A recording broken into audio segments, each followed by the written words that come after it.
လောကမှာရုပ်ကိုပြုပြင်ကြတာတော့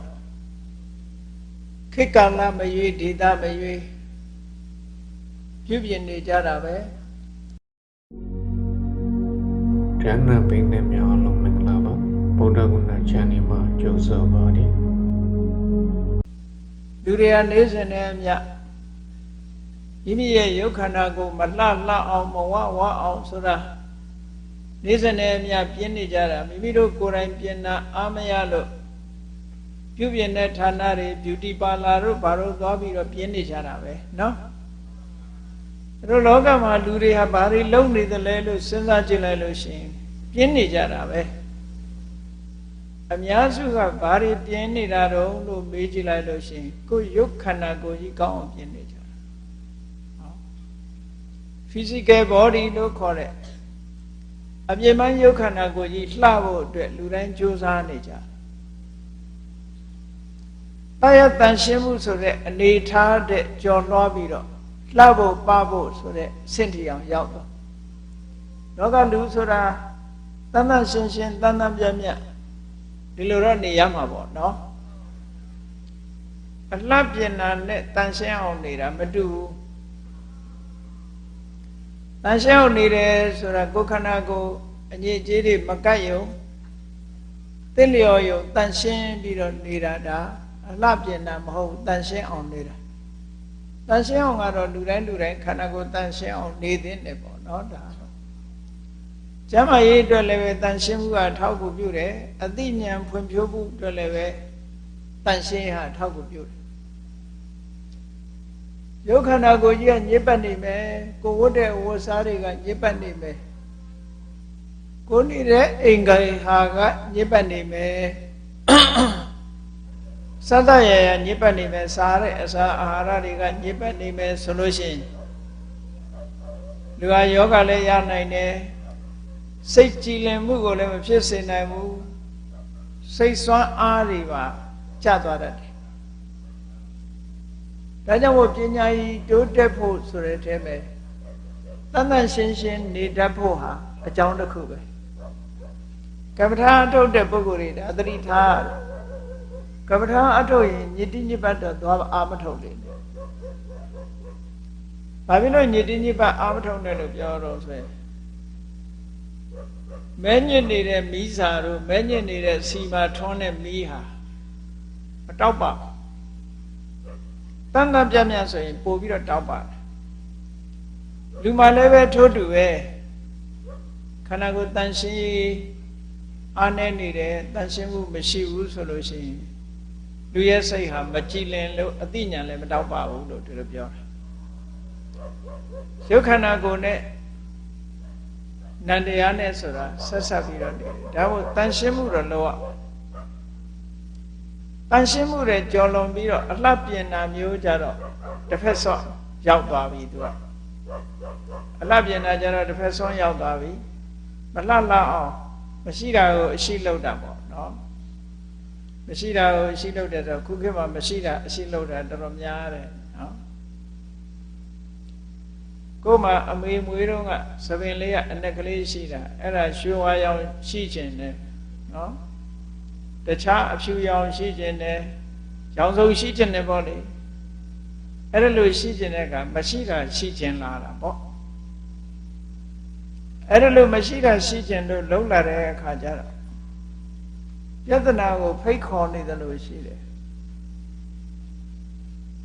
အဲ့ဒီသဘင်ကိုဆေးဆိုးတာတွေဟာအန္တရာယ်ရှိမရှိဆရာဝန်တွေကိုမေးကြည့်တဲ့အခါကျတော့အန္တရာယ်ရှိတယ်တဲ့ဒီဆေးတွေchemical တွေဆိုချက်ချင်းတော့ဒုက္ခမပေးဘူးပေါ့ချက်ချင်းဒုက္ခမပေးဘူးတဘာဝမဟုတ်ဘဲနဲ့ကြော်လွန်ပြီးတော့လှုပ်ထားတဲ့ဆေးထဲမှာပါတဲ့အယောင်တွေဟာ chemical နဲ့ဖြစ်ပေါ်စေတဲ့ဟာအဲ့ဒါတွေကလူရဲ့သဘင်ကိုဆိုးရင်းကနေပြီးတော့ဥယျာဉ်တွေပါတွေထိအောင်ထိလာတဲ့အခါကျတော့ဒါတွေဟာအန္တရာယ်ရှိတယ်လို့သူတို့ပြောတာဘယ်ရာပဲဖြစ်ဖြစ်အလေးနဲ့ထားဆင်ခြင်စဉ်းစားဖို့ရလိုအပ်တယ်ပေါ့အဲ့တော့လောကလူတွေဟာ ပြင်ဆင်နေကြတာဘာတွေကိုပြင်ဆင်တော့ဆိုကိုယ်ခန္ဓာကိုလှဖို့ပဖို့ပြင်ကြတယ်သို့တော့မပြင်မဲနေတာဘာလဲလို့ဆိုရင်အကျင့်စရိုက်တွေမပြင်ဘူးစိတ်နေသဘောထားတွေမပြင်ဘူးတဲ့စိတ်တူရတဲ့လူကဂုံယူပြီးတော့ငါစိတ်တူရတယ်နော်ဆိုပြီးတော့ဂုံတော်ယူနေသေးတယ်ငါလည်းမဆန်းနဲ့ငါစိတ်ကမရဘူးလို့ဒါပေမဲ့ပြင်မှုစိတ်မဝင်စားဘူးလောဘကြီးတဲ့လူကလည်းပြင်မှုစိတ်ဝင်စားဘူးဒေါသကြီးတဲ့လူကလည်းပြင်မှုစိတ်ဝင်စားဘူးမသိမလိမ္မာမောဟကြီးနေတဲ့ပုဂ္ဂိုလ်ကလည်းပြင်မှုစိတ်ဝင်စားဘူးကိုပြန်ပြီးတော့ဆန်းစစ်လေးလာကြည့်တဲ့အခါကိုဘာတွေဝါဒနာပါတယ်ဆိုတာပြင်မှုစိတ်ဝင်စားတခါတော့ပြောတဲ့ကြားဘူးတယ်အသက်ရကြီးတဲ့အဖိုးကြီးတွေဖွားကြီးတွေဤတန်ရောစင်တော့ဖြတ်နိုင်ပါတယ်ကိုရိယဇကားလေးတော့ကြည့်ပြရစေအောင်ဆိုတာဟောမပြင်းနိုင်တာလေးတွေရှိတယ်လို့ဒီလိုဆုံးလို့တာပေါ့နော်အဲ့ဒါလို့ကိုယ်စိတ်ကိုမပြင်းနိုင်ညဘူးလူတွေဟာစိတ်မပြင်းနိုင်လို့တန်တရားထဲမှာတဝဲလဲလဲဖြစ်နေတာလေရသော်ဘုရားကိုယ်တိုင်ကိုကခန္ဓာကိုယ်ကိုတန်ရှင်းအောင်လုပ်ရမယ်လို့ဟောတဲ့နေရာအမှန်တမ်းနဲတယ်မရှိသလောက်သစိတ်တပရိယောဒဝနာကိုယ်စိတ်လေးကိုဖြူစင်အောင်လုပ်ပါလို့ပဲဟောတယ်စိတ်ဖြစ်စင်မှုကအဓိကကြတယ်ဒါမို့စိတ်ဖြူစင်မှုဟာအရေးပေးပြီးတော့လုပ်ကြရမှာဖြစ်တယ်စိတ်ဖြူစင်အောင်လုပ်တယ်လို့ဆိုတဲ့နေရာမှာဘာတွေဟာမဖြူစင်တာလဲဘယ်အရာတွေကိုယ်စိတ်ထဲရှိနေရင်မဖြူစင်တာလဲဘယ်အရာတွေဖြစ်မှဖြူစင်တာလဲဆိုတာလည်းသိဖို့လိုတယ်ပြင်ပဗဟိတမှာကိုယ်အဝတ်ညစ်ပေနေလို့ရှိရင်သိတယ်ဒါကအဝတ်ကိုညစ်ပေစေရတဲ့ဖုံနေမုံနေအယောင်မကောင်းတဲ့အညစ်အကြေးတွေပေါ့အဲ့ဒါလေးကိုစင်ကြယ်အောင်စင်ကြယ်စေရတဲ့ဆပ်ပြာတို့ရေတို့နဲ့ရောက်ပြီးတော့လျှော်ကြစင်ကြယ်အောင်လုပ်ကြဖြူစင်အောင်ကြိုးစားကြသို့တော့ကိုယ်စိတ်လေးညစ်သေးနေတာကြတော့စင်ကြယ်အောင်လုပ်ဖို့အများကတတိမရဘူးလွတ်ထားတယ်လူသဘာဝလို့လည်းတွက်တယ်သူတို့လူသဘာဝပဲလူဆိုတာလှတာမြင်သဘောကျမယ်မလှတာမြင်စိတ်ထဲမှာမခံကြီးမခံတာဖြစ်မယ်ဒါလူသဘာဝလို့ဆိုပြီးတော့လွတ်ထားကြစိတ်ရဲ့အညစ်အကြေးမှအတိမမပြုကြအညစ်အကြေးမှမသိကြအဲ့လိုမသိသေးသမျှကာလပတ်လုံးစိတ်ဖြူစင်အောင်ဆိုတာအလှပြင်ဖို့ပြင်ဆင်ဖို့ဆိုတော့ဘယ်သူမှလုပ်မှာမဟုတ်ဘူးအခုဘဝဟာအခုမြန်မာနိုင်ငံမှာရောက်ရှိနေကြတဲ့ပုဂ္ဂိုလ်တွေလူလာဖြစ်ကြတဲ့ပုဂ္ဂိုလ်တွေမြတ်စွာဘုရားဟောကြားတဲ့တရားဓမ္မတွေကိုနာယူလို့ဘုရားဘာသာဝင်မိသားစုကမွေးဖွားလာလို့ဘုရားတရားသိတတ်လာတဲ့ဒီလိုပုဂ္ဂိုလ်တွေတဲကမှစိတ်ဖြူစင်ဖို့မကြိုးစားဘူးဆိုရင်ဉာဏ်တဲ့ပုဂ္ဂိုလ်တွေကဒီဘက်ကိုတတိတောင်မရဘူးမှတ်တောင်မရနိုင်မြန်မာနိုင်ငံမှာလူဦးရေသန်းပေါင်း50ကျော်60နီးပါးရှိတဲ့ထဲမှာစိတ်ဖြူစင်ဖို့စဉ်းစားတဲ့ပုဂ္ဂိုလ်နှောနေပါလိမ့်မယ်ဘာတွေဟာစိတ်တွေရဲ့အညစ်အကြေးတွေလဲ impurity တွေလဲအဲ့ဒါတွေကိုဘယ်လိုစင်ကြယ်အောင်လုပ်ရမလဲဆိုတာသိတဲ့ပုဂ္ဂိုလ်ကြတော့ရာခိုင်နှုန်းပိုနေသွားအဲ့ဒါကြောင့်မို့လို့မြတ်စွာဘုရားသာသနာတော်နဲ့တွေ့ကြုံလာတဲ့အခိုက်လေးမှာစိတ်ရဲ့အညစ်အကြေးဆိုတာဘာတွေလဲစိတ်မဖြူစင်တာဆိုတာဘာလဲစိတ်မဖြူစင်တဲ့စိတ်ရဲ့အညစ်အကြေးတွေကိုဘယ်လိုတန်ရှင်းရေးလုပ်ရမလဲဆိုတာတွေသိရှိနားလည်ဖို့လိုတယ်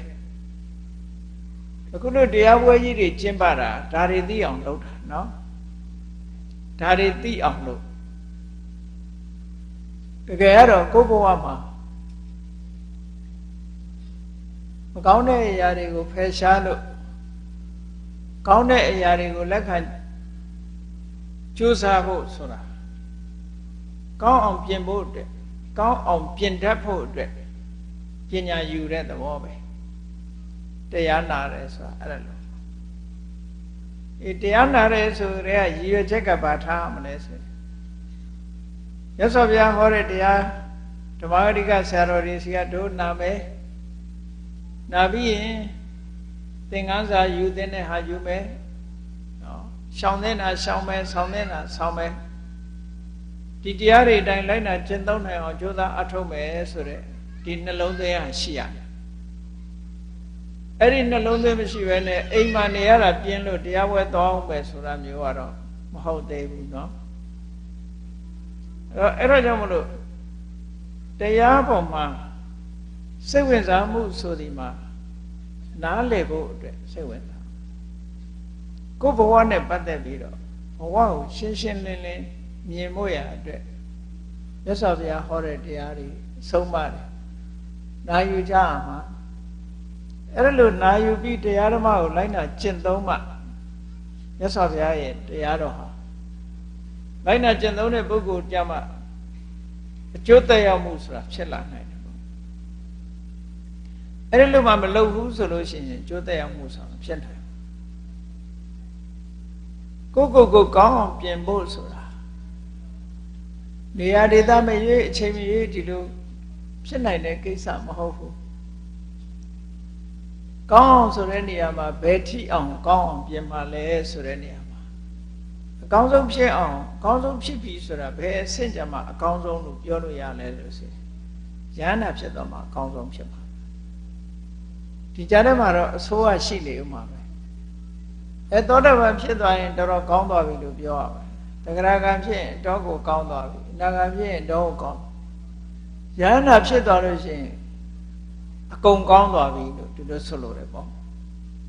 အဆိုးတွေရော့ချပြီးတော့အကောင်းဘက်ကိုရောက်အောင်ကြိုးစားအားထုတ်ရတယ်တဲ့မြတ်စွာဘုရားဟောတဲ့နိလန်းတွေကလည်းပဲဒါတွေကိုအဓိကထားပြီးတော့ဟောတာလောကမှာဘုရားပွင့်လာတာဟာကိုယ့်ကိုကောင်းအောင်ပြင်တတ်ဖို့ပွင့်လာတာဖြစ်တယ်ဘုရားကပြင်ပေးတာမဟုတ်ဘူးကိုယ်တိုင်ပြင်ရမှာဘုရားရှင်ကတရားဓမ္မကိုနာယူပြီးတော့ကိုယ်တိုင်ပြင်ရမယ်အဲ့ဒါလို့ပြင်မှလူရဲ့စိတ်အခြေအနေတွေဟာပြောင်းလဲပြီးတော့အကောင်းဘက်ကိုရောက်မှာတဲ့အနုဆိုရင်အကောင်းဘက်ရောက်ဖို့ဆိုတာတော်တော်ခက်တယ်လူရဲ့စိတ်ကိုကပပတ္တမိန်ရမတိမနောတဲ့လူစိတ်ဟာမကောင်းတဲ့ဘက်မှာပဲပျော်တယ်ဘာဖြစ်လို့မကောင်းတဲ့ဘက်ပျော်တော့ဆိုတာအကျင့်ကိုကဒီတိုင်းဖြစ်နေတာတန်တရားကိုကမကောင်းတာကြသိပျော်တယ်အေးလောကမှာလူတွေကြည့်လေကလေးတွေလူဘဝရလာတဲ့အခါမှာတကယ်ချင်းပေါင်းသင်းနေတဲ့အကောင်မလောင်လေးတွေလိုက်ပြီးတော့ညှင်းဆဲတယ်တပ်ဖြတ်တယ်ပျော်တယ်သူတို့ပျော်တာဒီလှုပ်လို့ရတာပျော်တယ်သူများဥစ္စာခိုးရတာတို့လက်ရတာတို့ဒါလည်းသူတို့ပျော်တာပဲဒီလိုတန်တရားမှာမကောင်းတဲ့စိတ်ဟာမကောင်းတဲ့အလုပ်တွေမှန်တယ်ဗျာအကုန်ပျော်တယ်လှုပ်လဲလှုပ်နိုင်လှုပ်လဲလှုပ်တယ်ပို့ပြီးတော့စိတ်ဝင်စားတယ်ကောင်းတာနဲ့မကောင်းတာရှင်ပြိုင်ပြီးတော့လွန်ဆွဲမယ်ဆိုရင်မကောင်းတဲ့ဘက်ကိုစိတ်ကပို့လဲတယ်ပေါ့ဒါကြောင့်မလို့ကောင်းတဲ့ဘက်ရောက်အောင်လုပ်တယ်ဆိုတာရေဆံကိုတက်ရတာနဲ့အလားတရတူတယ်ပေါ့ဧရာဝတီမြစ်ထဲမှာဘုမို့ရန်ကုန်မြစ်ထဲမှာအောက်ခြေဘက်ကိုရေစီးနေတဲ့အချိန်ရေဆံကိုလှေနဲ့ဆန်တက်မယ်ဆိုလို့ရှိရင်ရေဆန်တက်ဖို့ရအမတမခဲရေစုံမျောရင်ကတော့ဘာမှလုပ်เสียမလို့ဒါလေးလိုက်သွားရုံပဲသူကသူမျောသွားမှာမကောင်းမှုအကုသိုလ်ဆိုတာရေစုံမျောသလိုပဲအသာလေးမျောလိုက်သွားတာသိတ္တတာတယ်အကုသိုလ်ကသိတ္တတာတယ်ကုသိုလ်ဆိုတာကြတော့အတင်းပြီးတော့ကြိုးစားကြတာတန်တရားငါအဲ့ဒါလို့ရှိတယ်သို့တော်လူတွေက အကုသိုလ်လုပ်ဖို့လွယ်ပေမဲ့အကုသိုလ်အကျိုးကြတော့အမတမကြောက်စရာကောင်းတော့အကုသိုလ်ကအကျိုးပေးတဲ့ဒုက္ခဘယ်သူမှမခံနိုင်ဘူးခံညနာကကုသိုလ်ကအကျိုးပေးတဲ့ဒုက္ခကိုပဲခံညတယ်ဒါပေမဲ့ဒုက္ခရကြလို့ကုသိုလ်လုပ်ရမလားလို့ဆိုတော့ကုသိုလ်ကြတော့လုပ်ရခက်ပြန်ရောအကုသိုလ်လုပ်တာကပုံများတယ်ကုသိုလ်လုပ်တာနည်းလာတဲ့အခါကျတော့လိုချင်တဲ့ဒုက္ခမရပဲနဲ့မလိုချင်တဲ့ဒုက္ခတွေနဲ့ပဲဒုက္ခရောက်ပြီးတော့တဏှာထဲမှာတဝဲလဲလဲဒီလိုဖြစ်နေကြတာဒါကြောင့်မို့လို့မြတ်စွာဘုရားသာသနာနဲ့ကြုံပြီးတော့သိတတ်တဲ့အသိဉာဏ်ရထားတဲ့ပုဂ္ဂိုလ်တိုင်းဟာကောင်းအောင်ပြင်ဖို့မမေ့တယ်ဘူးတဲ့ကောင်းအောင်ပြင်ဖို့အတွက်ဘာလုပ်ရမှာတော့ဆိုစဉ်းစားဆင်ခြင်မှုရှိရအလေးထား၍စဉ်းစားဆင်ခြင်ကောင်းအောင်ပြင်ဖို့အတွက်စဉ်းစားတယ်ဆင်ခြင်တယ်ဆိုတာအမှတ်တမဲ့မနေရဘူးဆင်ခြင်စဉ်းစားတယ်ဆိုတာအခုတရားပွဲလာတာကိုတို့ဘာလို့တရားနာတာလဲအမှတ်တမဲ့မနေရဘူးစဉ်းစားအဖို့ကောင်းလို့လိုက်လာတာလားဘာဖြစ်လို့တရားပွဲလာတာလဲကိုယ့်ကိုအလေးနဲ့ဆင်ခြင်စဉ်းစားဖို့လိုအပ်တယ်ပေါ့ဆင်ခြင်စဉ်းစားလိုက်လို့ရှိရင်အဖြေတော့တွေ့လာမှာပဲဒီကနေ့ရောက်ပြီးတရားနာနေကြတဲ့တရားနာပရိသတ်တွေကိုဒီမေးခွန်းမေးလိုက်ပဲဘာလို့တရားပွဲလာတာတော့ဆိုလို့ရှိရင်နော်အဖြေတူတွေရှိနိုင်တော်လဲပဲမတူညီတဲ့အတွေးတွေတော့ရှိမှသိကြတယ်ပေါ့ချုပ်ကိုပြောရင်တော့နိဗ္ဗာန်ရခြင်းလို့လာတယ်လို့သာပြောပါအဲ့တော့နိဗ္ဗာန်ဆိုတာသိလားလို့ဆိုတော့နိဗ္ဗာန်ဆိုတာမသိဘူးနော်သူတကာပြောတဲ့နိဗ္ဗာန်ဒါဖြင့်ရခြင်းနေတာဘာလို့ရခြင်းနေတာတော့မေးရင်လည်းပဲစစ်ပေါက်မေးလို့ရှိရင်မဖြစ်နိုင်တဲ့ပုဂ္ဂိုလ်ကရာခွဲနှုံးများလိုက်ပဲအေးလေးလာထားလို့ဆင်ញင်သုံးသပ်ထားလို့ဖြစ်နိုင်တဲ့ပုဂ္ဂိုလ်လည်းရှိနိုင်တယ်ပေါ့ကောင်းပြီဒါကြောင့်မလို့ဘဝဆိုတာရလာတဲ့အခါမှာမဆင်ញင်မစဉ်းစားပဲနဲ့ဘာမှမလုပ်သင့်ဘူးတဲ့ဆင်ញင်စဉ်းစားပြီးတော့လုပ်သင့်တယ်တို့တရားပွဲလာတာဟာမြတ်စွာဘုရားဟောတဲ့တရားဓမ္မတွေကိုနှလုံးသိတရားဟောဓမ္မဂရိကတွေစီကကြားနာရမယ်ကြားနာရလို့ရှိရင်တို့မှအသိဉာဏ်တွေတိုးမယ်အဲ့ဒီတိုးလာတဲ့အသိဉာဏ်နဲ့တို့ဘဝခရီးကိုမှန်မှန်ကန်ကန်ရှောင်နိုင်အောင်တို့ကြိုးစားမယ်ဆိုတဲ့ဒီရွယ်ချက်နဲ့တရားနာလာအဲ့ဒီရွယ်ချက်နဲ့တရားနာမှတရားပွဲကရတဲ့အမြတ်ဆိုတာဖြစ်နိုင်အဲ့လိုမဟုတ်ရင်အချိန်ကုန်ပြီးတော့တရားပွဲမှာလာပြီးတရားနာပြီးပြန်သွားတော့ဘာမှမကြံတဲ့ဟာမျိုးဖြစ်တတ်တယ်ကိုယ်ဘဝအတွက်သင်္ကန်းစာရတာချင်းတဦးနဲ့တဦးမတူဘူးသင်္ကန်းစာယူတတ်ပုံချင်းလည်းမတူဘူးစကလုံးတစ်လုံးနဲ့ပတ်သက်ပြီးတော့အတွေးအမြင်ချင်းလည်းမတူဘူးပေါ့ဘုန်းကြီးတို့ဇေယဒုက္ခလမ်းမှာမဟာသတိပဋ္ဌာန်တော့နှစ်ချုပ်ဆိုတာ9ရက်ဟောတယ်အဲ့ဒီ9ရက်ဟောတဲ့ထဲကစကလုံးတစ်လုံးကသူ့ဘဝကိုပြောင်းလဲသွားစေတဲ့ပုဂ္ဂိုလ်တရားရှိခဲ့တယ်တစ်လုံးနဲ့ပဲဒီပြင်တရားတွေကပြောင်းမပြောင်းတော့မသိဘူးဒါကသူလျှောက်လို့သိတာသူ့ဘဝဘလို့ပြောင်းသွားလဲကောင်းတာကိုရချင်ရင်တော့တခုတော့လဲလွတ်ရတခုကိုမလွတ်ဖက်နဲ့နောက်တစ်ခုရတယ်ဆိုအောင်ဖြစ်နိုင်ဘူးဟိုဘက်ကန်းရောက်ချင်ဒီဘက်ကန်းကခွာရမယ်အဲ့ဒီလိုတရားထဲမှာဟိုဘက်ကန်းရောက်ချင်ဒီဘက်ကန်းကခွာရတယ်တန်တရားဝကလွတ်ချင်တယ်နိဗ္ဗာန်ရောက်ချင်တယ်ဆိုရင်ဒီဘက်ကန်းခွာရစွန့်လို့ရမစွန့်လို့ရင်မရဘူးဆိုတာအဲ့တော့သူနားထဲမှာဘာဆွဲသွားတော့ဆိုဟိုဘက်ကန်းရောက်ချင်ဒီဘက်ကန်းကခွာရမယ်ဆိုတာသဘောပေါက်လို့ငါနိဗ္ဗာန်ရချင်တယ်ဆိုတာဒီတိုင်းထိုင်ဆူတောင်းနေလို့မဖြစ်ဘူးဒီဘက်ကန်းကခွာမှပဲဆိုပြီးတော့ဘုန်းကြီးဝတ်သွားတယ်ဟောအဲ့ဒါတကယ်ရန်ကုန်မှာဆိုလိုတာကဘာပြောချင်တာတော့ဆိုစကလုံးလေးတစ်ခုချုပ်ပုဂ္ဂိုလ်တွေအတွက်တွန်းအားတစ်ခုရ ချို့ပုဂ္ဂိုလ်တွေအတွက်တော့စကလုံးထောင်တောင်းသိမ့်ချီပေမဲ့လို့တွန်းအားပါမှမဖြစ်တာလည်းရှိနိုင်တယ်ဒါကြောင့်မို့လို့ကိုယ့်အတွက်မှာအသုံးဝင်တဲ့စကလုံးလေးတစ်ခုရှိရမယ်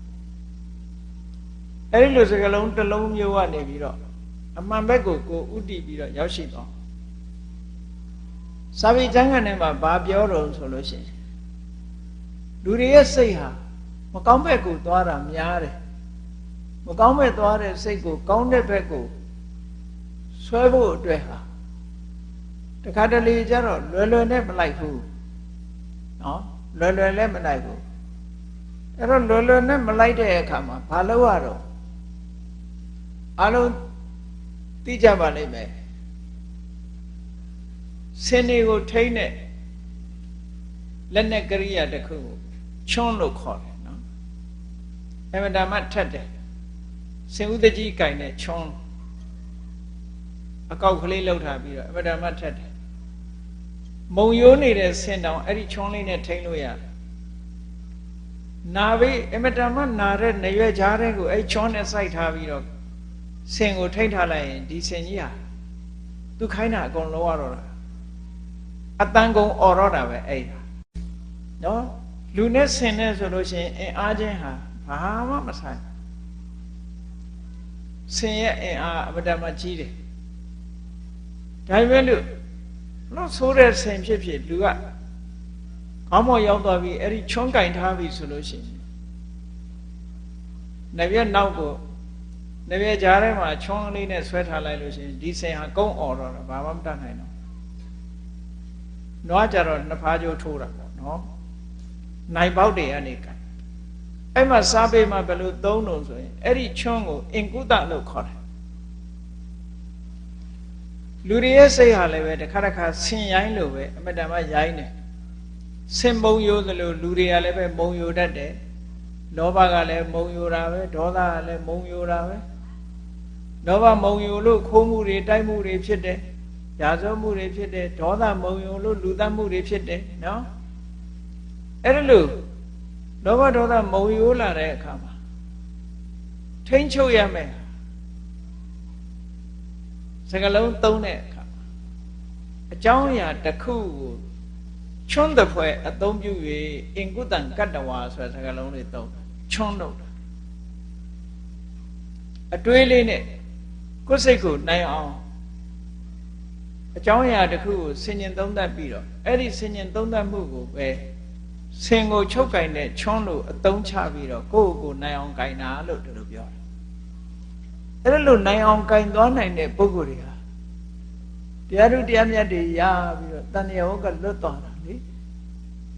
အဲ့ဒါလို့မကင်နိုင်သေးလို့ရှိရင်တရားထုတရားမြတ်ရဖို့ဆိုတာအမှန်တမ်းခဲရင်နေတယ်ပေါ့ဒီဘဝမရရင်နောက်ဘဝရမယ်ဆိုတာမျော်လင့်နိုင်တော့လည်းပဲသိကြဖို့အမှန်တန်ခက်တယ်ပေါ့မသိကြဖို့ရတယ်များတယ်ရခိုင်တော့သိကြဖို့ဆိုတာအမှန်တန်ခဲနေဘာဖြစ်လို့တော့ဆို950ဇာလန်းနေဖတ်ကြည့်လိုက်ဖះလောင်းကြီးတွေတောင်မှပဲ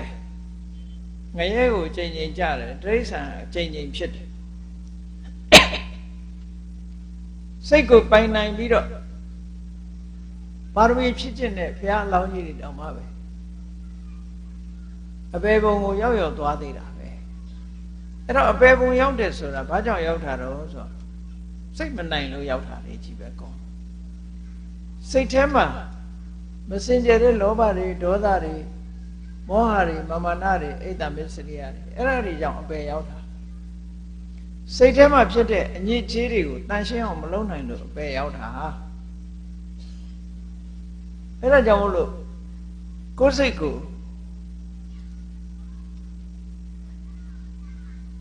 စိတ်ဆင်ရိုင်းကို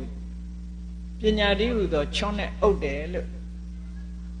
ညမစာပေတွေမှာရေးရရှိတယ်အသိပညာနဲ့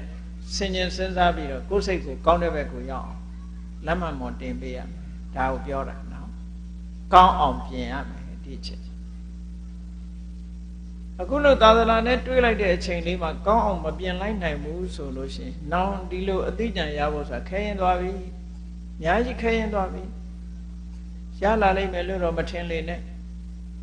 လူတွေရဲ့စိတ်ကိုဘာကလွှမ်းမိုးထားတော့ဆိုပတ်ဝန်းကျင်ကလွှမ်းမိုးထားတာနော်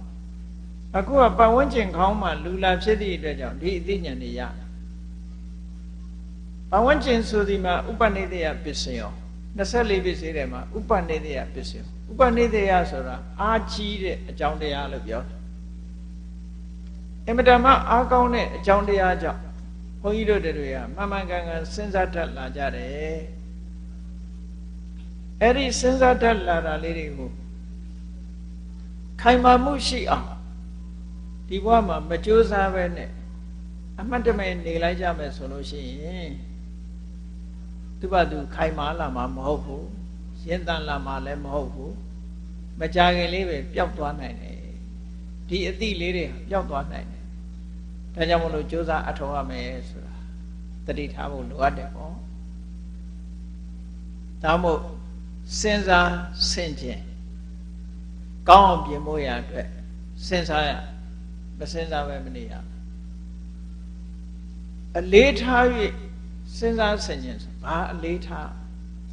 ကောင်းအောင်ပြင်ဖို့အတွက်ဘုန်းကြီးတို့တွေမှာအလေးထားเสีย3မျိုးမှတ်ထားမြတ်စွာဘုရားဟောတာအလေးထားဖို့ရအတွက်3မျိုးဘာကိုလေးထားတာတော့ဆိုနံပါတ်1ကိုယ့်ကိုအလေးထားတာတစ်ခုကိုအလေးထားပြီးတော့စဉ်းစားဆင်ခြင်ရမယ်နံပါတ်2ကကိုယ်ပတ်ဝန်းကျင်လောကကြီးကိုအလေးထားပြီးတော့ဆင်ခြင်တိုင်းရမယ်နံပါတ်3ကတရားဓမ္မကိုအလေးထားပြီးတော့ဆင်ခြင်သုံးသပ်တိုင်းရမယ်ကိုအလေးထားတယ်ဆိုတာဘယ်လိုဟာကိုပြောတာမြတ်စွာဘုရားကဟောတယ်အတ္တဏံယေဝအဓိပတိကတ္တဝါကိုအလေးထားပြီးတော့အကုသလံပဇေတိကုသလံဘာဝေတိအကုသိုလ်တွေဖယ်ရှားဖို့ကြိုးစားတယ်ကုသိုလ်တွေတိုးတက်လာအောင်ကြိုးစားတယ်ကိုအလေးထားကိုအလေးထားတယ်ဆိုတာဘာလဲအေးငါဟာအခုအမြဲတမ်းတန်ဖိုးရှိတဲ့လူဘဝငါရောက်လာပြီမျက်စိကောင်းနားကောင်းအသိဉာဏ်ရှိတယ်လူဘဝမှာလည်းပဲပြည့်ပြည့်စုံစုံရှိတယ်မြတ်စွာဘုရားသာသနာတော်ကြီးကလည်းထွန်းကားနေတယ်ဘုရားဟောတဲ့တရားတွေတို့သိရှိခွင့်နေရနေတယ်အဲ့ဒါလို့လူလည်းဖြစ်တယ်အသိဉာဏ်လည်းရှိတယ်ဘုရားဟောတဲ့တရားတွေလည်းသိရှိခွင့်ရတယ်ငါမှဒီလောက်အခြေအနေတွေကောင်းနေတာသာဝနေရည်လုံးမပြီးတော့အပျော်ပါးတွေလိုက်နေရုံလိုက်ပြီးတော့ဘဝတစ်ခုကိုဆုံးသတ်မယ်ဆိုရင်ငါ့ဖို့ဘာတန်ဖိုးမှရလိုက်မှာမဟုတ်ဘူး။ဘာဖြစ်လို့တော့ဆိုတော့သာဝနေရည်ဆိုတာတိရစ္ဆာန်တွေလည်းလုံးမနာပဲလေသူတို့လည်းသူတို့ဘာဒီလဲသူတို့စားနေကြရတာပဲစားစရာတော့ရှာကြတာပဲသူတိုင်းတာလိုက်သူသာဝနေရည်ရှာတာဆန်းတဲ့ကိစ္စမဟုတ်ဘူးဘဝတစ်ခုရပ်တည်နိုင်မှုအတွက်ရှာတာအပျော်ပါးဆိုတာလူတွေသာရှိတာမဟုတ်တိရစ္ဆာန်တွေမှာလည်းရှိတာအဲ့တော့အပျော်ပါးတွေနဲ့သာဝနေလုံးဝမှုတွေဆိုတာတွေနဲ့ဘဝတစ်ခုကိုဆုံးသတ်လိုက်ပဲဆိုရင်ငါမှဘာတန်ဖို့မှရလိုက်မှာမဟုတ်ဘူးအမြဲတမ်းတန်ဖို့ရှိတဲ့လူဘဝကြီးတစ်ခုလုံးဟာလက်လွတ်ဆုံးရှုံးသွားတော့မှာပဲငါအခုလိုသိဉာဏ်ရှိနေတဲ့ဘဝမှာကိုချင်းသီလကောင်းအောင်ငါကြိုးစားမယ်အနည်းဆုံး၅ပါးသီလလူတွေဆိုရင်၅ပါးသီလငါလုံအောင်ကြိုးစားမယ်ဥပုံနေ့တိုင်း၈ပါးသီလဆောက်တည်မယ်နေ့စဉ်နဲ့ညဒါနကောင်းမှုငါပြုနိုင်အောင်တတိထားမယ်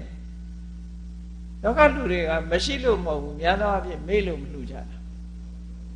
မေ့တယ်ဆိုတာဘာကြောင့်မေ့တာလဲဆိုအိုးမအားဘူးလေဘယ်သူမေ့ကြည့်လိုက်အားတယ်လို့ပဲရှိမှာတော့မအားဘူးလောက်ကိစ္စတွေနဲ့မအားဘူးပဲအဲ့ဒီမအားတဲ့ကြားတဲ့ကနေပြီးတော့ကုသိုလ်လုံးနိုင်တဲ့ပုဂ္ဂိုလ်ကလူဒုလူချောင်းပဲအဲ့ဒါမအားဘူးဆိုတဲ့ထက်ဒါနကောင်းမှုဆိုဒီမှာကိုယ့်မှာနေ့စဉ်ထမင်းချက်တဲ့ထဲကဆွမ်းလေးတစ်စုံတောင်းရည်လောင်းတဲ့ဒါနကောင်းမှုဖြစ်တယ်ဆွမ်းကြွေးကြီးကြွေးမှမဟုတ်ဘူး မြတ်စွာဘုရားကိုဆွမ်းတော်တင်ရင်ဒါနကောင်းမှုဖြစ်တယ်နောက်ဆုံးမှာသီးသန့်မတင်တောင်မှပဲဆရာတော်ကြီးတစ်ပါးလုပ်တယ်လို့ကိုစားတဲ့ထမင်းပွဲကိုမစားခင်ဘုရားလှူပါ၏ခိတ္တခဏဆိုင်ပြီးတော့ဘုရားကိုပူဇော်ထားတယ်ပြီးပြီဆိုမှကိုစားတယ်ပေါ့တချို့ကဆွမ်းတော်ဆွမ်းတာမစားကောင်းဘူးလို့ဘာလို့ပြောတဲ့လူကရှိသေးတယ်နော်ဆွမ်းတော်ဝဲကြတော့မစားဘူးလို့ပြောတယ်ဟိုဘိုးတော်ထမင်းကြံကြတော့လူစားတယ်ဒီလောကလူတွေကတော်တော်ထူးဆန်းတယ်နော်တခါတော့ကြားဘူးတယ်ဘုန်းကြီးတွေထမင်းကြံဘိုးတော်ဘုန်းကြီးတွေထမင်းကြံစားလို့ရှိရင်ဘာဖြစ်မှာတော့တိတ်တိတ်ပေါက်မှာလို့ဘာလို့ဘာမှတော့မပေါက်ဘူးအများကြီးစားရင်ဘိုက်ပေါက်မှာပဲသိချာနော်တိတ်ထိဆိုအဲ့ဒါနဲ့မဆိုင်ဘူးကိုယ့်ကိုကြက်မှပေါက်အကြံစားရုံတွေကတော့မပေါက်ဘူးယောဂကူးနိုင်တယ်ခုခေတ်ဆိုရင်ယောဂကူးနိုင်တယ်ပေါ့အကြံဘာလို့စားရမလဲမစားနဲ့ပေါ့ဘယ်သူအကြံမှမစားနဲ့ကျွတ်အကြံစားရင်ကောင်းတဲ့ဓာတ်တွေကူးလိမ့်မယ်လို့ထင်တာမလေးမကူးယောဂါတော့ကူးမှာကောင်းတဲ့ဓာတ်တော့ကူးကြမှာကူးမှာကောင်းတဲ့ဓာတ်ဆိုတာစိတ်ကနေကူးမှရတာလေလောကလူတွေဟာကိုယ်ွယ်မှုတွေအတူယူမှုတွေအလွန်လွဲမှားတယ်အဲ့ဒါဘာလို့လွဲမှားတာတော့ဆိုအသိဉာဏ်အားနည်းလို့ပဲတခါတော့ပြောစံကြတာဒီတိတ်တိပေါက်တဲ့တိတ်တိရှင်တွေဘာတွေကိုလူတွေကဝိုင်းကြတယ်လေဝိုင်းတာဘာလို့ဝိုင်းတာဆိုထီပေါက်ခြင်းနဲ့မာရာခံခြင်းနဲ့ဒါမျိုးတွေပေါ့အခုချက်ချင်းပဲတကယ်ချမ်းသာမဲ့ပုဂ္ဂိုလ်လို့လူတွေဖြစ်နေတာပြောပြတာပါအဲ့ဒါလို့လို့ပြီးတော့သူတောက်တဲ့ရေလေးကိုတောက်လိုက်ရရင်ပဲယောဂါတွေအကုန်ပြောက်မယ်လို့ထင်တယ်ထင်တာပဲရှိတယ်မပြောက်ပါဘူး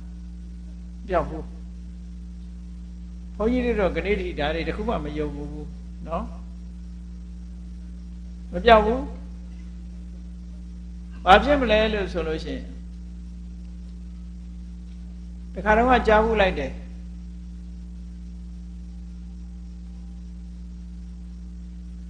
ဘိုးတော်တယောက်ကသူ့လက်ကိုပုတ်လိုက်တဲ့အခါကျတော့လက်ကကြီးတွေထွက်လာအဲ့ဒီကြီးတွေကိုဖန်ခွက်ထဲထည့်ပြီးတော့တိုက်တာအမလေးလူတောက်ကြတယ်ကြားဘူးလေဟိုမရှိဘူးမထင်တယ်ရှိတယ်နော်ဒါမျိုးတွေကလူတွေလုံးယုံမိဆိုရင်အကုန်လုံးတာလူဆိုတာတော်တော်လေးကြောက်စရာကောင်းတယ်အဲ့ဒီဘဝမျိုးမရောက်ဘူးလို့မထင်နဲ့ဒါမှမဟုတ်အသိဉာဏ်ဆိုတာစီးဘူးကလေးလာ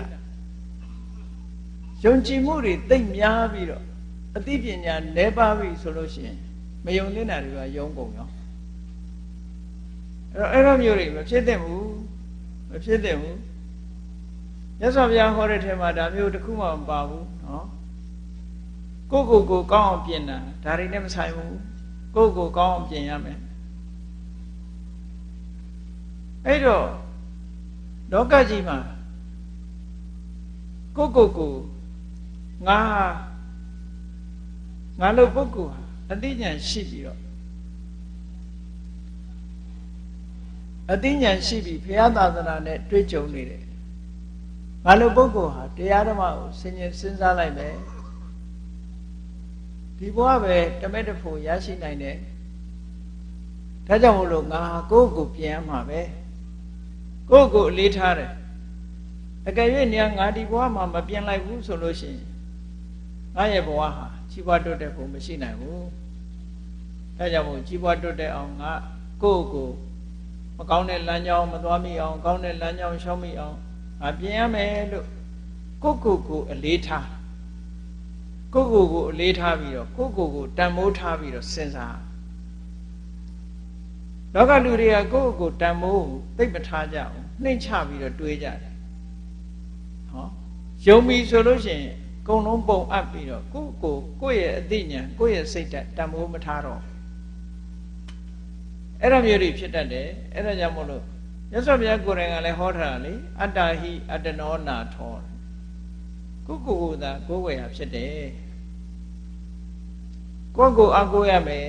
အတ္တနာဟိတုဒ္ဒန္တေနနာထံလဝတိတုံတော့ပါကိုယ်တိုင်ကိုယ်စိတ်ယဉ်ကျေးအောင်လုံးပါ အာကိုရတရားဆိုတာအစစ်မှန်ကိုရနိုင်တယ်တွေ့နိုင်တယ်လို့ဒီလိုပြောတာဒါကြောင့်မို့လို့လောကလူတွေရဲ့ဒီဘဝခရီးကိုဥဆောင်ပြီးတော့ကြီးပွားတိုးတက်နိုင်တဲ့အရေးချင်းအတွင်းမှာပဲရှိတယ်အပြင်မှာမရှိဘူးအပြင်ကအကူအညီလေးပဲရှိတယ်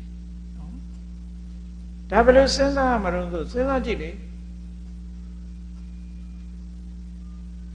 ကလေးလေးတယောက်ကြောင်းထားတယ်အမတန်ဆရာကောင်းတဲ့ဝက်ဆန်လဲကိုအမတန်ဂုဏ်ကြီးကြတဲ့ကျောင်းမှာတော့ထားတယ်သူမကြိုးစားဘူးဆိုမရဘူးလေပြင်မဲ့ဘလောက်ကောင်းကောင်းသူကိုယ်တိုင်ကမကြိုးစားဘူးသူ့ရဲ့စိတ်ဓာတ်ကိုမပြင်ဘူးသူကိုယ်တိုင်မလုပ်ဘူးဆိုရင်ဘာမှမရဘူးအဲ့ဒါမှထင်ရှားတဲ့ဒီကိစ္စတွေဒါကြောင့်မလို့ကိုယ့်ကိုအားကိုးအောင်ကိုယ့်ကိုအားကိုးဆိုတဲ့နေရာမှာအပြင်ဘက်ကအကြောင်းတရားကိုလည်းကိုရအောင်ယူရမှာဆရာဆိုတာနီလန်းပြတယ်သင်ကြားပေးတယ်မှတ်ယူပြီးတော့ကြိုးစားဖို့ကကိုတောင်းအဲ့ဒါကြောင့်မို့လို့ကိုယ့်ကိုအလေးထားပြီးတော့ကိုယ့်ကိုထိတ်တန်းထားပြီးကိုယ့်ကိုထိတ်တန်းထားပြီးတော့ဥထားပြီးတော့ဆင်ញင်စဉ်းစားပြီးကောင်းအောင်ပြင်ရမယ်လို့ဒီလိုပြောနောက်တစ်ခုရှိသေးတယ်ကိုဘယ်လိုပြင်မလဲငါအခုဒီဘဝမှာကုသိုလ်ကောင်းမှုလုပ်ခွင့်ရတယ်ဒီဘဝမှာငါကုသိုလ်မလုပ်လိုက်ဘူးဆိုလို့ရှိရင်ငါသိသွားလို့ရှိရင်အပင်ငယ်ကျသွားနိုင်တယ်ငယ်ကျသွားနိုင်တယ်တိရစ္ဆာန်ဖြစ်နိုင်တယ်ပြိတ္တာဖြစ်နိုင်တယ်ငယ်တိရစ္ဆာန်ပြိတ္တာဘုံရောက်သွားလို့ရှိရင်ကိုယ့်မျက်စိအောင်မှာကြည်ချက်ကလေးတွေဝက်ကလေးတွေဘယ်လိုလုပ်တရားနာနိုင်မလို့ဘယ်လိုလုပ်တရားနှလုံးသွင်းနိုင်မလို့အဲ့ဒီဘဝမျိုးဆိုရင်ငါတရားနာခြင်းလို့လည်းမရဘူးတရားကျင့်ခြင်းလို့လည်းမရဘူးအခုတရားကျင့်နိုင်တဲ့ဘဝငါကျင့်မှာပဲဆိုဒါကိုစဉ်းစားတာဒီဘဝမှာမလုပ်ဘူးဆိုလို့ရှိရင်တန်တရားမှာငါလုပ်ဖို့အခြေအနေတွေရချင်မှရမှာဒါကြောင့်မို့ဒီဘဝပဲငါလုပ်မှာပဲလို့စိတ်ထဲကဒီလိုနှလုံးသွင်းပြီးတော့ကြိုးစားနောက်တစ်ခုကကာမဂုဏ်အာယုံဆိုတာဘယ်ဘဝမှာဆိုခံစားကြရတာတိရစ္ဆာန်တွေလည်းတိရစ္ဆာန်တိုင်းတာလိုက်ခံစားတာပဲလူတွေလည်းလူတွေရဲ့တိုင်းတာလိုက်ခံစားတာပဲအဲ့ဒီခံစားမှုကြီးကိုပဲအဟုတ်ကြီးထင်ပြီးတော့ဒါတွေနဲ့နစ်မြုပ်ပြီးတော့နေမယ်ဆိုရင်ငါမှရသင့်ရလိုက်တဲ့အသိပညာတွေကလက်လွတ်ဆုံးရှုံးနေမယ်အဲ့တော့ဒါတွေကိုလက်လွတ်ဆုံးရှုံးခံလို့မဖြစ်ဘူးစဉ်းစားပုံတွေအမျိုးမျိုးပေါ့ဘုရားလောင်းသူမိတာလေးစဉ်းရင်စဉ်းစားတာကြည့်သူမိတာဆိုတာတာမန်ပုဂ္ဂိုလ်မဟုတ်ဘူးခုခေတ်ဒီဆင်းရဲတဲ့ပုဂ္ဂိုလ်တွေကကိုယ့်ဘဝကိုစွန့်တာမဆန်းဘူးဘဝမှာအစဉ်ပြေပြီးတော့တကယ်ထိတ်တန်းကြတဲ့ပုဂ္ဂိုလ်ကဒါတွေကိုစွန့်ဖို့ဆိုတာလွယ်တာမှမဟုတ်တာဘုရားလောင်းသူမိတာယသိဟာဖိုးဘွားမိဘတွေလက်ထက်ကလေးကစုဆောင်းလာတဲ့ယရဏဓာတ်တွေနဲရမှာမဟုတ်ပဲမိဘတွေမရှိတော့တဲ့နောက်ဒီယရဏတွေဟာသူ့လက်ထဲရောက်လာသူစဉ်းစားပုံလေးကြည့်ဒီယရဏတွေသူ့လက်ထဲရောက်လာတဲ့အခါမှာသူစဉ်းစားတယ်ဒီယရဏတွေရှားဝေစုဆောင်းတာစရင်းနဲ့ပဲမှတ်ထားတယ်ဒါကဘယ်အဖိုးလက်ထက်ကဒါဘယ်အဖွားလက်ထက်ကဒါအဖိုးပစ္စည်းဖွားပစ္စည်းနဲ့စရင်းစရာတွေဆွေ90မျိုး90ကပစ္စည်းတွေပြသူကစဉ်းစားတယ်ပစ္စည်းရှာတဲ့ပုဂ္ဂိုလ်တွေကအခုမရှိကြတော့ဘူးသူတို့ရှာသွားတဲ့ပစ္စည်းတွေပဲကြံရတယ်ငါလည်းပဲဒီပစ္စည်းတွေကိုသုံးမသွားနိုင်ဘူးဆိုရင်ငါလည်းပဲဒီလိုထားခဲ့ရမှာပဲပစ္စည်းရှာသွားတဲ့ပုဂ္ဂိုလ်တွေသာပစ္စည်းရှာသွားတဲ့ပုဂ္ဂိုလ်တွေမရှိတော့ဘဲနဲ့ပစ္စည်းတွေသာကြံရတယ်အဲ့ဒါကြောင့်မို့လို့သူတို့ဟာသူတို့ရှာသွားတဲ့ပစ္စည်းသူတို့သုံးမသွားရဘူးငါကတော့ငါရှာတဲ့ငါပစ္စည်းတွေငါပိုင်တဲ့ပစ္စည်းတွေအလုံးသုံးမယ်လို့ဘယ်နည်းနဲ့ယူသွားလို့ရှိရင်ရနိုင်တယ်လေလို့စဉ်းကျင်စဉ်းစားကြည့်တာကဲဒါတော့ကတော့တရားနာပရိသတ်တွေစဉ်းကျင်စဉ်းစားကြည့်ပေါ့ကို့မှာစိတ်နေရွှေတွေပိုင်နေဆိုလို့ရှိရင်နောက်ဘဝကိုဒါတွေယူသွားလို့ရမလားမရဘူးထားပြစ်ခဲ့ရတာနော် အဲ့တော့ထားပြစ်ခဲ့ရတာဆိုတာသေချာသေးအတွက်ကြောင့်ဒါတွေကိုယူသွားခြင်းဘာလို့အောင်မလို့ဆိုရင်ဒီကနေဖြစ်ပေါ်လာတဲ့ကုသိုလ်ကောင်းမှုကိုယူသွားလို့ရတယ်အဲ့တော့ပစ္စည်းကိုစွန့်လူပြီးတော့ရတဲ့ဒါနကောင်းမှုပဲယူသွားမယ်စောင့်တည်လို့ရတဲ့သီလကောင်းမှုပဲယူသွားမယ်တရားဓမ္မနှလုံးသွင်းလို့ရတဲ့ဘာဝနာကောင်းမှုပဲယူသွားမယ်တဲ့ဒီပစ္စည်းတွေကယူလို့ရတာမဟုတ်ဘူးအဲ့တော့ယူလို့မရတဲ့ပစ္စည်းတွေစောစောကလေးကစွန့်ပြီးတော့ထိုစွန့်ခြင်းဖြင့်ရလာတဲ့ဒါနကောင်းမှုကိုပဲငါယူမယ်လို့ဟောတယ်လို့စဉ်းစားပြီးတော့သူပိုင်တဲ့ပစ္စည်းတွေအလုံးစွန့်လိုက်တာစွန့်ပြီးတော့တော်ကြီးတဲ့ထွက်ပြီးတော့သူတရားကျင့်တာမဟုတ်အဲ့ဒီကြမှာဒီပင်ကရာဖရာနဲ့တွေ့တာလေဟောစဉ်းစားပုံကြီးကမတူတမန်ပုဂ္ဂိုလ်ဆိုလို့စဉ်းစားမလို့ဟာငါဒီပစ္စည်းတွေတစ်သက်သုံးမကုန်ဘူးပြောချင်တိုင်းပြောမယ်ပါချင်တိုင်းပါမယ်ဒီလိုပဲစဉ်းစားမှာပဲဒီပစ္စည်းတွေသုံးပြီးတော့သုံးဖြုံးပြီးတော့ဘဝမှာဒီလိုနေသွားမယ်လို့ဟောသုံးဖြုံးပျော်ပါသွားလို့ရှိရင်ကုသိုလ်ကမရလိုက်ပဲနဲ့ပစ္စည်းတွေသုံးတာတော့ဒီဘဝမှာသုံးလို့ရတယ်ဖြုံးလို့လည်းရတယ်သို့တော့သုံးတယ်ဖြုံးတယ်ဆိုတဲ့အချိန်မှာဘာတွေကတက်လာတော့ဆိုလောဘတွေတက်လာတယ်ဒေါသတွေတက်လာတယ်ကာမဂုဏ်အာယုစိတ်တွေပဲတိုးတက်လာတော့အဲ့ဒါတွေကလူကိုဆွဲချသွားပစ္စည်းပေါ်မှာတွေ့တာမှုတွေကလူကိုဆွဲချသွားလိုက်တယ်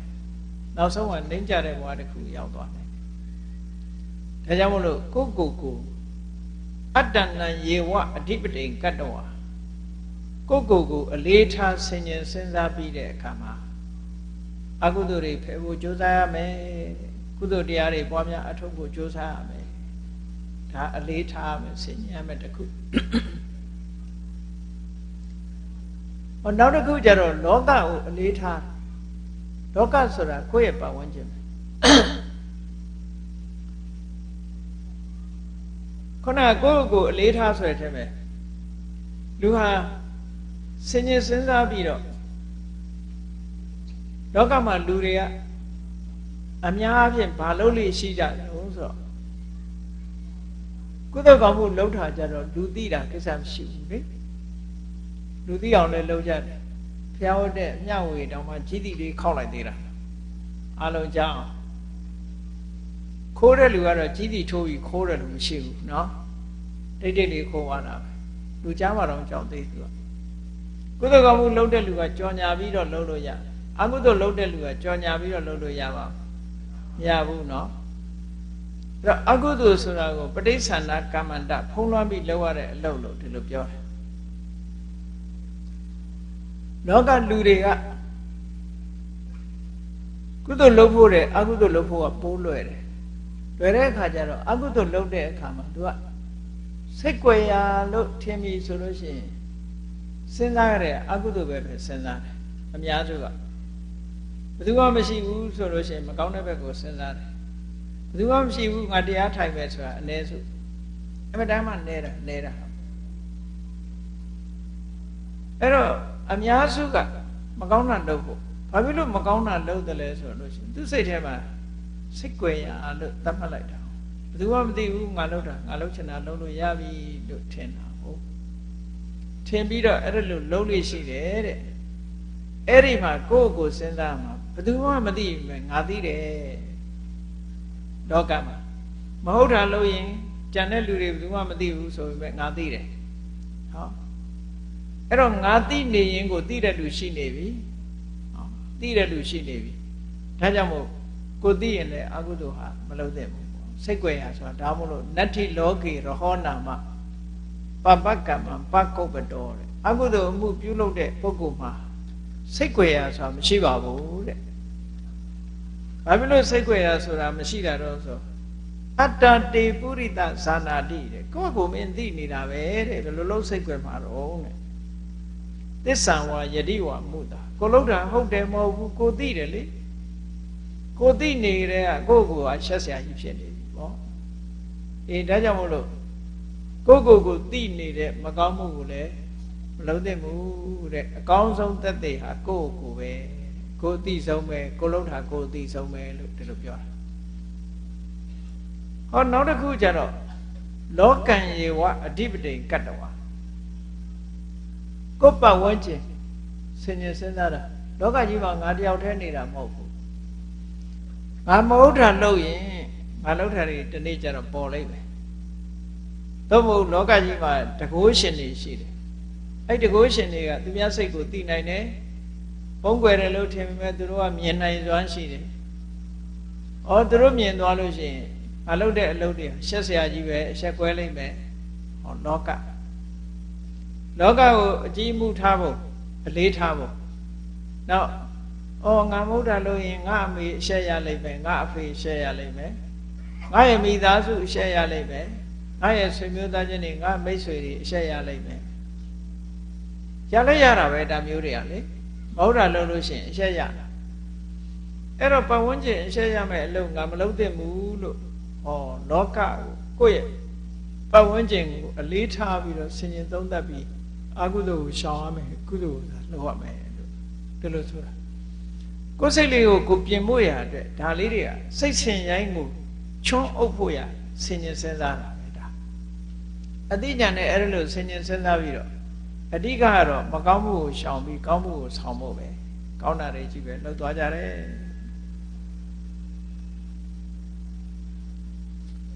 လောကကိုအဓိကထားတယ်ကိုယ်ပတ်ဝန်းကျင်ကိုအဓိကထားတယ်ကိုယ့်ကိုအဓိကထားတယ်ရှင်းတော့ကဒီလိုအဓိကထားတာလေးနဲ့ပတ်သက်ပြီးတော့လောကဆိုတာကိုယ့်ရဲ့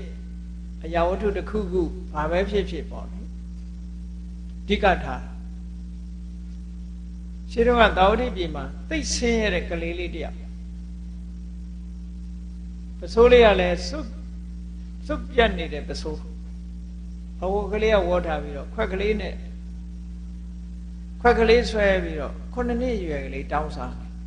ကလေးလေးရှိသေးတယ်တောင်းစားဘဝရောက်အဲ့ဒါလို့အဝတ်ကလည်းစွတ်ပြတ်ပြီးခွက်လေးဆွဲပြီးတော့တောင်းစားနေတဲ့ကလေးလေးကိုရှင်အနန္ဒာတွေ့တဲ့အခါကျတော့တနာတယ်တနာလို့ရှင်အနန္ဒာက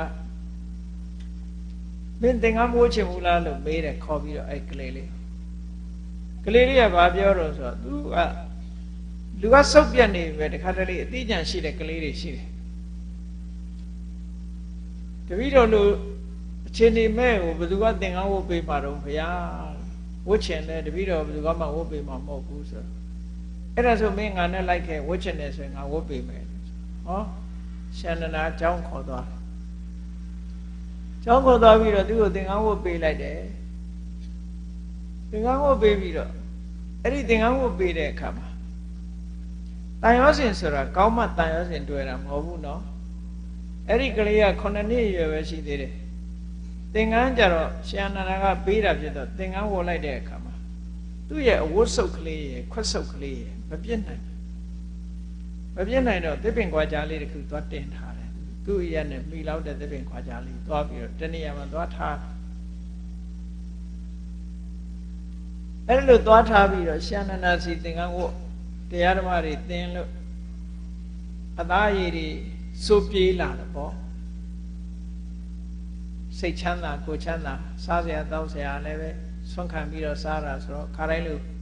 ဘဝရည်သာစားရတာမဟုတ်ဘူးအကောင်းစားလာတဲ့အခါကျတော့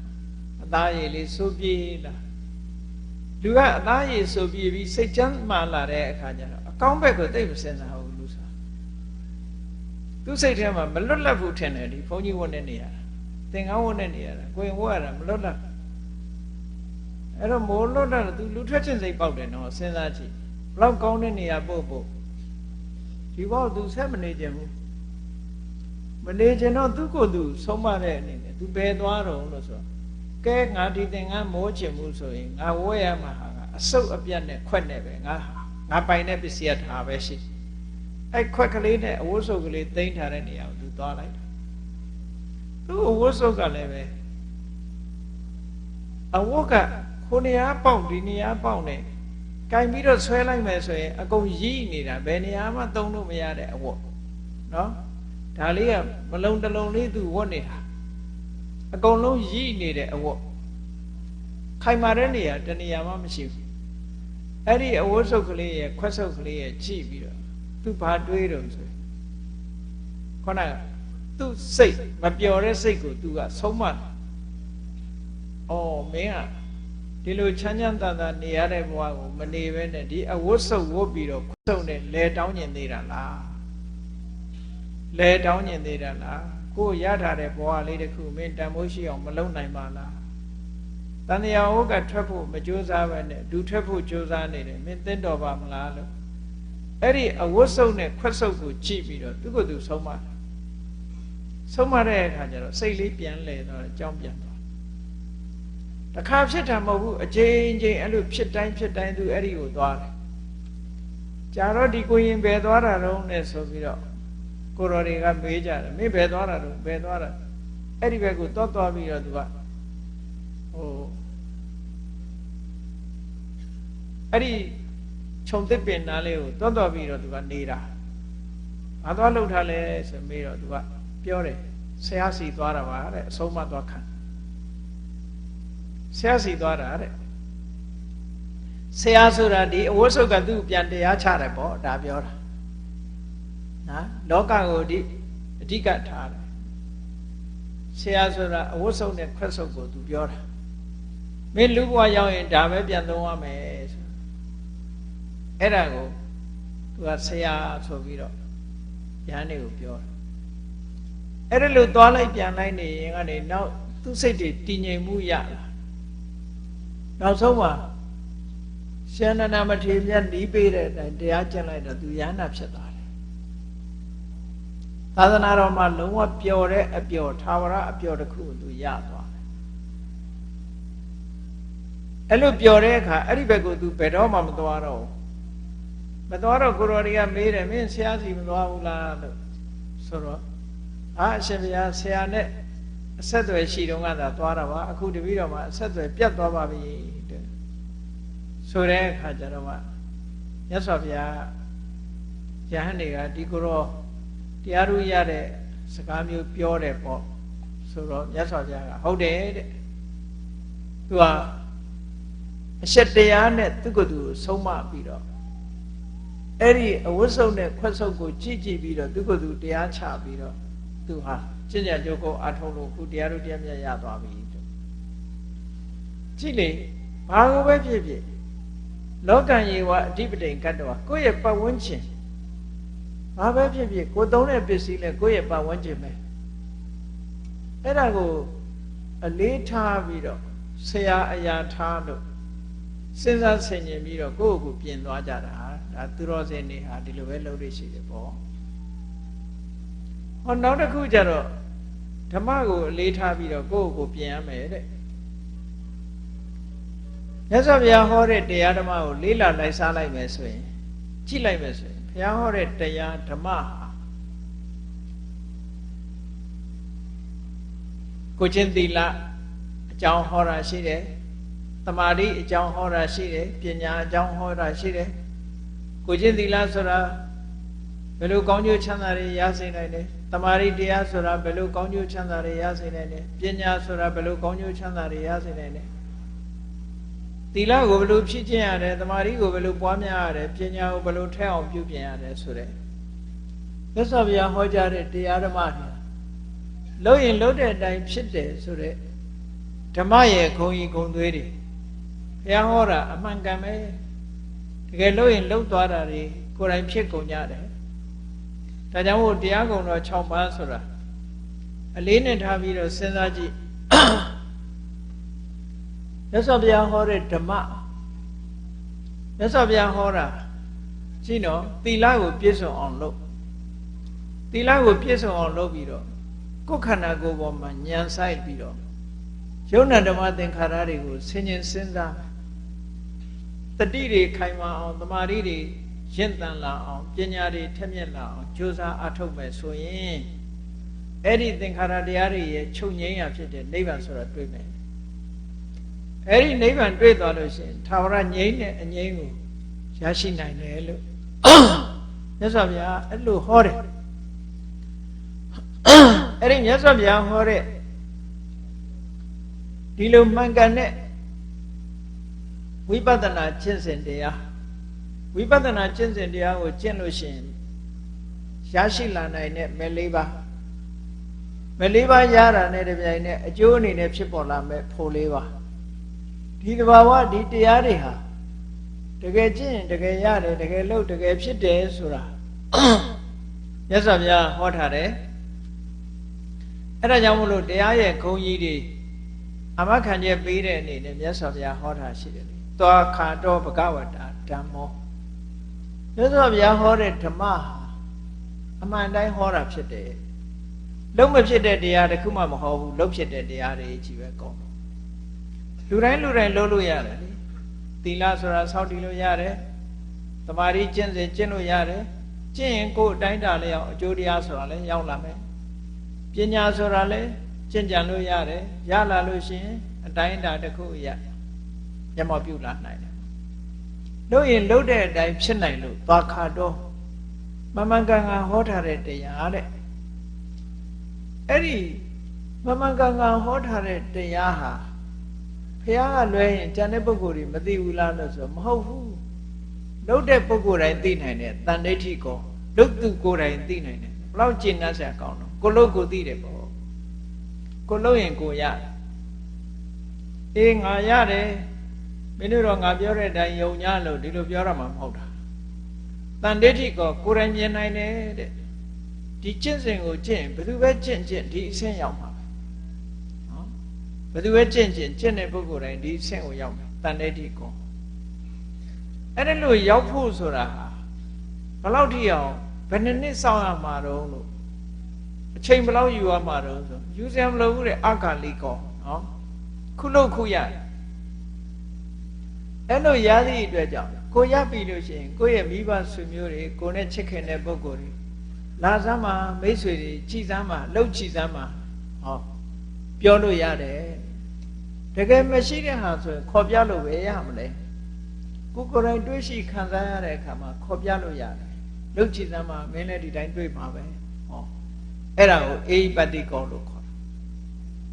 ဩပနေဟိကောအခုလို့အခုအကျိုးရှိတာမို့တရားဓမ္မဟာအခုနှလုံးသွင်းအခုစိတ်အေးချမ်းသာမှုရတယ်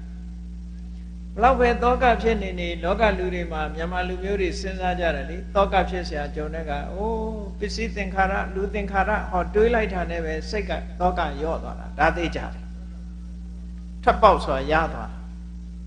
အဲ့ဒါလို့မစဉ်းစားတတ်တဲ့လူကြတော့ကိုယ့်ကိုယ်တတ်သိတဲ့အဆင့်ရောက်ပေါ်တာထပ်ပေါက်မရှိဟောဒီလိုစဉ်းစားတာထပ်ပေါက်တစ်ခုပဲအဲ့လိုနဲ့တောကကိုဖြေနိုင်ကြတာပေါ့ဒါကြောင့်မို့ဩပနေဟိကောစိတ်ထဲမှာချက်ချင်းပို့ထားလိုက်တယ်ပစ္စတံဝေရိတဘောဝေညူဟိအသိပညာရှိတဲ့ပုဂ္ဂိုလ်တွေကိုယ်တွေ့ခံစားနိုင်ကြတယ်ဟောမြတ်စွာဘုရားတရားတော်တွေဟာတကယ်ကိုလူတိုင်းပုဂ္ဂိုလ်မရွေးဘာသာမရွေးကြားမမရွေးအကုန်လုံးလုပ်ရင်လုပ်သလိုအကျိုးရှိနိုင်တယ်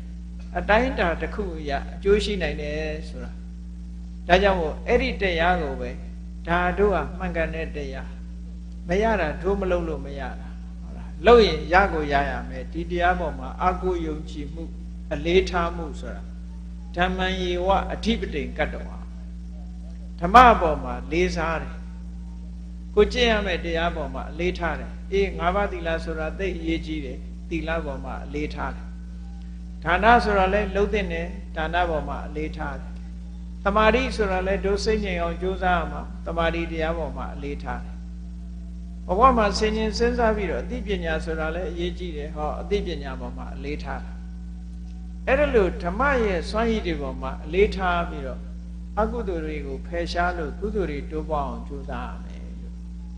အလေးထားတဲ့ပုံအလေးထားနေခြင်းမတူကိုအလေးထားပြီးတော့ကြိုးစားတာတစ်ခုကိုယ့်ရဲ့ပတ်ဝန်းကျင်ကိုအလေးထားပြီးကြိုးစားတာတစ်ခုဓမ္မကိုအလေးထားပြီးတော့ကြိုးစားတာတစ်ခုအဲ့ဒါလို့အလေးထားတန်ဖိုးထားပြီးတော့ကြိုးစားအထောက်မဲ့ဆိုလို့ရှိရင်မကောင်းတဲ့ဘက်ကိုစိတ်တွေမသွားအောင်မကောင်းတာဆိုတာအကုသိုလ်မဖြစ်အောင်ကောင်းတဲ့ဘက်ကိုစိတ်တွေသွားအောင်ကောင်းတယ်ဆိုတာကုသိုလ်တွေမိမိတဏ္ဍမှာဖြစ်အောင်ဒီလိုကြိုးစားအထောက်ကြရမှာဖြစ်တယ်တဲ့အဲ့ဒါကိုမြတ်စွာဘုရားကအာဓိပတေယသုတ်ဆိုတာဟောထားတာရှိတယ်အဲ့ဒီအာဓိပတေယသုတ်ကိုခြုံငုံပြီးတော့ဒီကနေ့ဟောကြားပေးခြင်းဖြစ်ပါတယ်ဟောအလေးထား၍စဉ်းစားဆင်ခြင်ကောင်းအောင်ပြင် မိမိကိုမိမိအလေးထား၍မိမိရဲ့ပတ်ဝန်းကျင်လောကကြီးကိုအလေးထား၍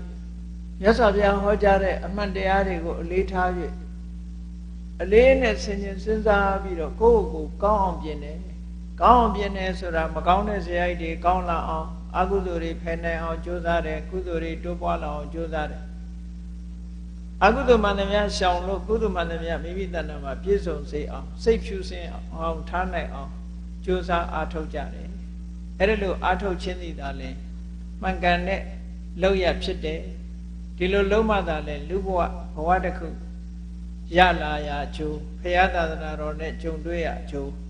တို့တွေလူဖြစ်ရအကျိုးနတ်မှာလို့ကိုယ်စီသဘောကျပြီးတော့ကျင့်ကြံကြိုးကုပ်အားထုတ်တော်မူနိုင်ကြပါစေကုန်သတည်း